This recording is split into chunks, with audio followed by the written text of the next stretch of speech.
संजयपुर गांव में राजेश का हवेली नुमा घर आज रोशनी और गानों से जगमगा रहा था।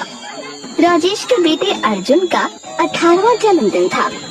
बाहर लॉन में टेबल पर बड़ा सा केक सजा था, जिस पर चमचमाती मोमबत्तियां टिमटिमा रही थीं। राजेश और मीरा अपने बेटे के साथ खड़े थे। बेटा, आज तू सच में बड़ा हो गया। अरे, मैं तो पहले से ही बड़ा था, अब ऑफिशियली एडल्ट हो गया हूँ। अच्छा, जल्दी केक कटवाओ, फिर मैं दोस्तों के साथ बाहर जाऊंगा।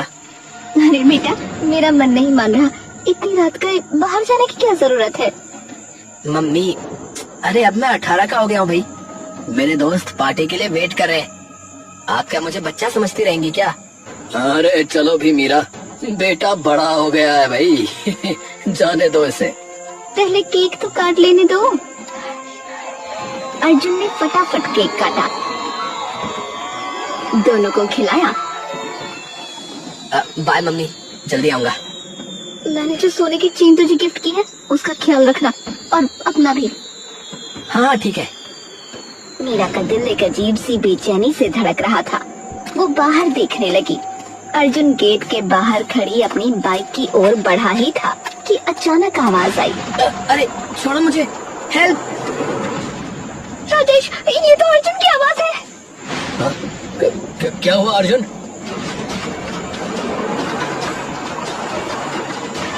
नहीं, मेरे बेटे को छोड़ दो, छोड़ दो। राजेश पागलों की तरह वैन की ओर भागा, लेकिन तब तक वो वैन रात के अंधेरे में गायब हो चुकी थी। सिर्फ धूल और मीरा का सिसकना उस सन्नाटे में रह गया। नहीं नहीं, पुलिस, पुलिस को बुलाओ। हेलो पुलिस, सुनिए, हमारे बेटे को कोई उठा ले गया है। 3 लोग थे, जल्दी करिए, नहीं तो सब खत्म हो जाएगा। वो पुराने मंदिर की तरफ गए हैं। ठीक है, आप फिक्र मत करिए, हम उनका फौरन पीछा करते हैं।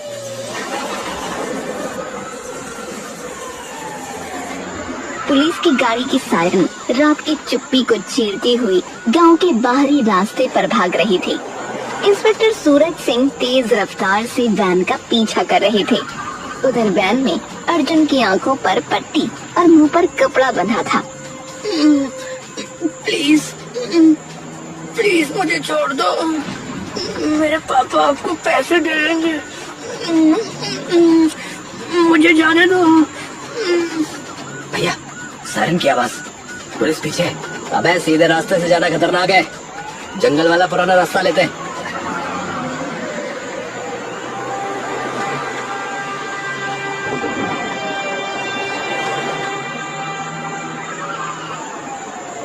वैन अचानक एक टेढ़े मेढ़े पथरीले रास्ते पर मुड़ गई, जो घने जंगल की ओर जाता था। अंधेरा और भी गहरा हो गया। तभी आसमान फटा और इतनी तेज बारिश हुई कि विंडशील्ड वाइपर बेअसर हो गए। रास्ता धुंधला गया। अबे यार, कुछ दिख ही नहीं रहा है, रास्ता कहाँ गया यार? अबे ये कहाँ आ गए बे हम? अबे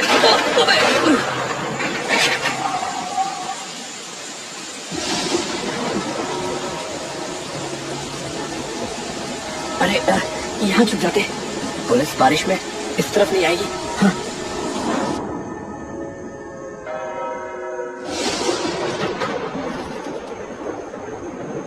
अबे ओ, ज्यादा परेशान मत हो समझा। तेरे माँ बाप से कुछ लाख रुपए लेकर तुझे छोड़ देंगे फिर। हाँ, लेकिन चुपचाप रहियो। अरे लेकिन बिल्कुल चुप, कोई बातचीत नहीं, समझा? अरे क्या हुआ? अरे ये कैसे बंद हो गया भाई? लगता है हवा से हुआ होगा। तीनों दरवाजे पर टूट पड़े। अरे तुम लोगों को नहीं पता क्या? ये पुराना मंदिर है, बहुत ही रहस्यमय। यहाँ कोई भी नहीं आता है, और तुम मुझे यहाँ ले आए। तुम लोग पागल हो क्या? खुद भी मरोगे और मुझे भी मरवाओगे। सुनो, तुम लोगों ने ना बहुत बड़ी गलती करी है, समझे? वहीं बाहर बारिश थम चुकी थी। पुलिस की गाड़ी मंदिर के सामने खड़ी थी और पास में खड़े थे इंस्पेक्टर सूरज सिंह, राजेश और मीरा।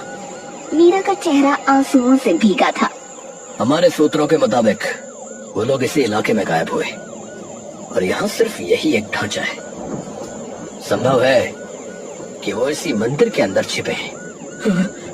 लेकिन इंस्पेक्टर साहब, ये मंदिर तो 18 साल पहले ही बंद हो गया था।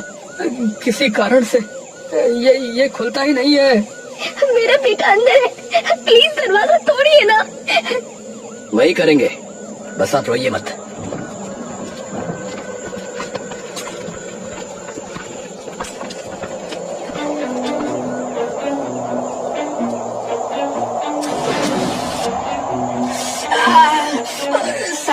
साहब ये कोई आम दरवाजा नहीं है, यहाँ कुछ गड़बड़ है। गड़बड़? कैसी गड़बड़? वहीं अंदर दरवाजा तोड़ने की नाकाम कोशिशों के बाद एक भयानक खामोशी छा गई। तभी अचानक मंदिर के मुख्य हॉल में रखी एक विशाल आधी टूटी नाग देवता की मूर्ति हल्के नीले प्रकाश से चमक उठी। पूरा हॉल एक अजीब सी रोशनी से भर गया। ये क्या है भाई? मैंने सुना कुछ आवाज आ रही है। मैंने भी कुछ फुसफुसाहट सुनी भाई। हवा में सचमुच फुसफुसाहटें गूंजने लगी। वो चारों एक दूसरे के पास सिमट गए। भाई, दरवाजा नहीं टूट रहा बे, तो हमें मंदिर के और अंदर जाना होगा। शायद कोई दूसरा रास्ता मिल जाए। हाँ, चलो। टिमटिमाती मूर्ति की रोशनी में वो एक संकरे गलियारे से होते हुए मंदिर के पीछे की ओर बढ़े।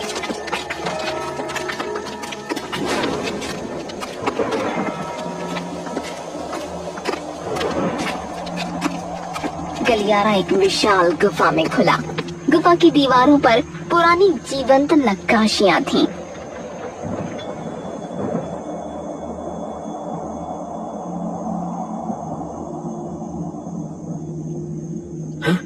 ये क्या? इस नक्काशी में एक आदमी और इसमें एक माँ अपने बच्चे को छोड़ रही है। भैया, तीसरे में तो धन के लालच में एक परिवार टूट रहा है। ओह गॉड, ये क्या है? अब हम लोग बाहर कैसे निकलेंगे? गुफा की भयावह नक्काशियों से गुजरते हुए चारों आगे बढ़े। गुफा का रास्ता एक विशाल गोलाकार चैम्बर में खुला, जिसके बीच में एक पत्थर का ढांचा था। वहाँ से एक धुएं जैसी आकार बदलती हुई छाया उठी। वो एक विशाल नाग की आकृति लेने लगी, जिसकी आंखें जलते हुए माणिक की तरह चमक रही थीं। ये थी मंदिर की रक्षक आत्मा। हे भगवान, ये क्या है? जो चुराता है प्रकाश को, वही दे सकता है अंधकार को रोशनी। बताओ, इस मंदिर का वो गुप्त नाम क्या है जो केवल उसकी नाभ ही में छिपा है? सब डरे हुए थे। किसी के कुछ समझ में नहीं आ रहा था। अब ये कैसे सवाल है? मंदिर की नाभि? भाई अगर गलत जवाब दिया ना तो ये सांप हमें खा जाएगा, बता रहा हूँ भाई। अमृत कुंड। एक गहरा सन्नाटा छा गया। अर्जुन खुद भी चौंक गया, मानो उसके मुंह से कोई और बोल गया हो। मैंने क्या कहा? मुझे कैसे पता? सही उत्तर। वेदी के पीछे की दीवार पर एक छिपा हुआ दरवाजा चरमराते हुए खुल गया, जिससे आगे का अंधेरा गलियारा दिखाई दिया। रोहित की आंखों में एक अजीब चमक आ गई। उसने अर्जुन की ओर देखा, फिर उस गलियारे की ओर। भैया, मुझे तो लग रहा है इस लड़के में कुछ है पक्का। शायद ये हमें बाहर निकाल सकता भैया। हाँ भाई, मुझे भी ऐसे लग रहा है। तो चलो आगे बढ़ते हैं फिर। सब साथ रहो। नए गलियारे में प्रवेश करते ही रोहित ने देखा कि अर्जुन के गले में एक सोने की चेन है। वो उस पर टूट पड़ा। अबे ओए, ये गले में क्या है? अल्लाह, इधर दे। इधर दे चेन। नहीं नहीं, ये मेरी माँ ने दी है। एक जोरदार धक्का मुक्की शुरू हो गई।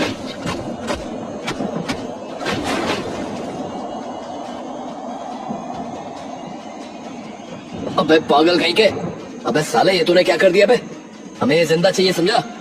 ए भगवान, ये तो गहरा गाँव है, खून रुक नहीं रहा भाई। अबे हमारा यहाँ से निकलना जरूरी है भाई, बाकी सब बाद में देखेंगे। अब तू इसको उठा, चल।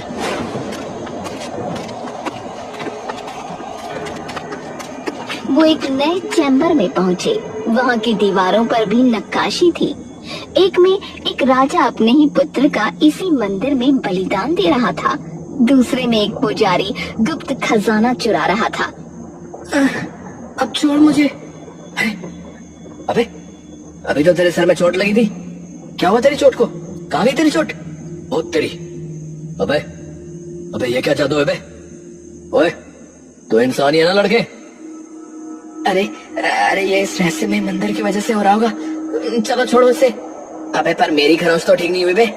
अबे साले तू ज्यादा पापी है इसीलिए। अब चल यहाँ से।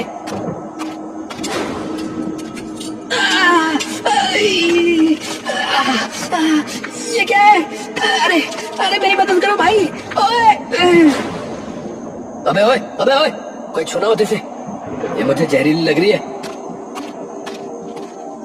अर्जुन ने एक टूटी हुई मूर्ति का एक नुकीला टुकड़ा उठाया और रोहित के पास गया। बेलों को देखकर उसने अपने हाथ में वो टुकड़ा घुमाया और बेलें मानो उसके आने से डर गई हों, सिकुड़कर वापस फर्श के अंदर समा गईं। तूने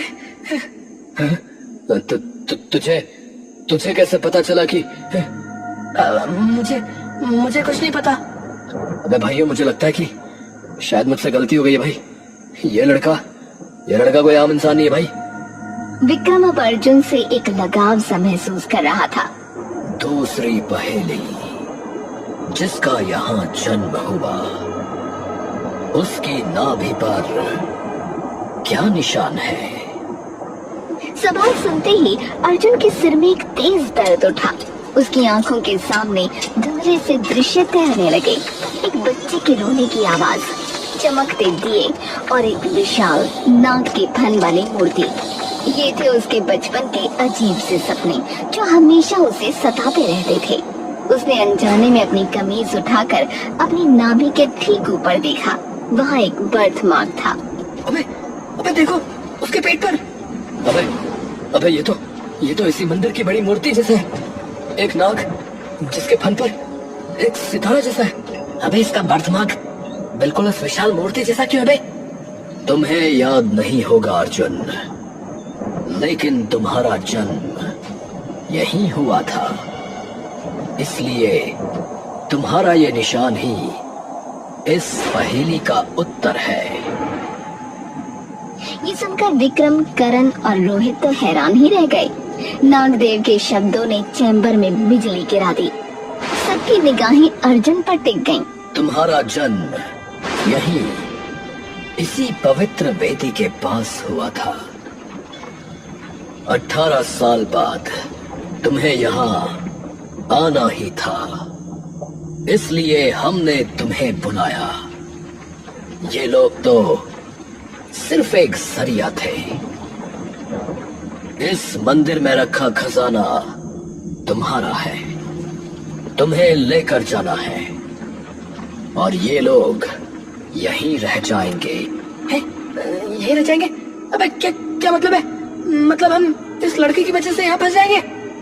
अगर हम नहीं निकल पाए तो ये भी नहीं निकल पाएगा। लालच और डर ने रोहित और करण को अंधा कर दिया। दोनों एक साथ अर्जुन पर झपटे, लेकिन तभी विक्रम ने अपनी पूरी ताकत से उन्हें रोक दिया। अबे विक्रम, अबे भाई तू पागल हो गया क्या? अबे ये क्या कर रहा है? रुक जाओ भाई, हमारे पास निकलने का कोई ना कोई तरीका जरूर होगा। इस बच्चे को मारने की जरूरत नहीं है। अरे भाई, पर आप इसे क्यों बचा रहे हो? क्या आपको भी कुछ पता है जो हमें नहीं पता? विक्रम ने कोई जवाब नहीं दिया। तभी एक नया दरवाजा चमकते हुए खुला। अंदर से सोने की चमक फूट पड़ी। वो सब उस कक्ष में पहुंचे जहां सोने के सिक्कों के ढेर, हीरे जवाहरात और बीचों बीच एक विशाल नीले प्रकाश से चमकता क्रिस्टल रखा था। ये देखकर करण और रोहित का लालच सीमा पार कर गया। ओ भाई ये सब मेरा होगा भाई, बस इन लोगों से छुटकारा पालू मैं। तो फिर सब मेरा होगा। वो एक दूसरे पर टूट पड़े। विक्रम ने बीच बचाव करने की कोशिश की, पर उन्होंने उसे भी मारना शुरू कर दिया।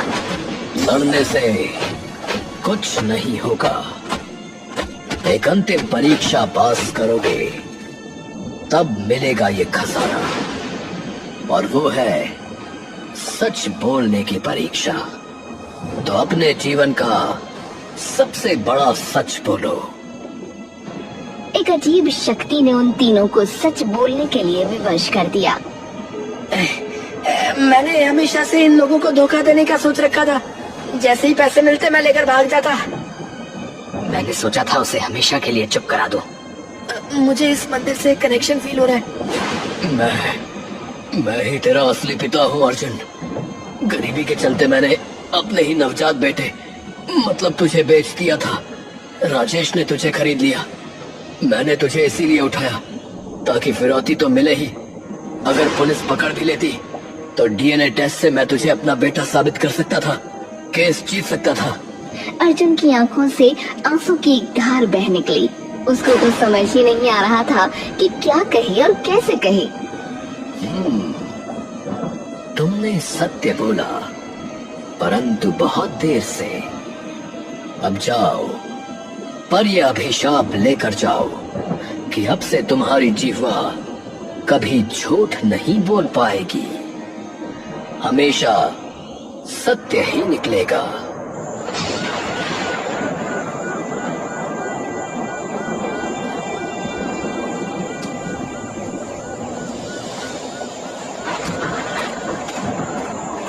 अरे रुको भाई, मैं सब कुछ कबूल करता हूँ। मैं अर्जुन का असली बाप हूँ। मैंने उसे बेचा था और आज फिर उसको उठा ले गया ताकि फिरौती ले सकूं। अबे ओए, सच्ची झूठी कहानियां जेल में सुनाना। तुम तीनों चलो यहाँ से। पुलिस उन तीनों को वहाँ से ले गई और अर्जुन ने अपने माँ बाप को सब कुछ बताया और फिर पूछा, मम्मी, मेरी असली माँ। बेटा, तेरी माँ को इसने कभी प्यार नहीं किया।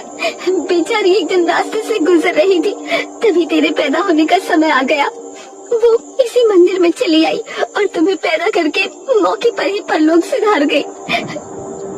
ये विक्रम तो पता नहीं कहाँ बाहर था। हफ्ते भर बाद लौटा, उसे कुछ पता ही नहीं था। तुम्हारे पैदा होने से मंदिर बंद करना पड़ गया था, क्योंकि पुजारी जी का कहना था कि यहाँ के देव नाराज हो गए हैं। लेकिन अब पता चला उन्होंने 18 बरस का इंतजार किया था ताकि तुम्हें वापस बुलाकर तुम्हें तुम्हारा उपहार दे सके बेटा। इतना कहते ही मंदिर के शिखर से एक प्रकाश फूटा, जैसे कोई बंधन टूट गया हो। नागदेव की आवाज एक आशीर्वाद की तरह गूंजी। अर्जुन, इस खजाने को ले जा और आज के बाद से ये मंदिर वापस खुल जाएगा। जादुई रूप से वो खजाना अपने आप मंदिर के बाहर आ गया। अर्जुन वो खजाना लेकर अपने माता पिता के साथ वापस आ गया, लेकिन इस घटना ने उसे पूरी तरह बदल दिया था। इसलिए उसने उस खजाने का इस्तेमाल अपने लिए नहीं बल्कि अपने पूरे गांव के लिए किया। तो दोस्तों, ऐसी ही अनोखी और रसभरी कहानियाँ देखने के लिए हमारे चैनल को सब्सक्राइब करें।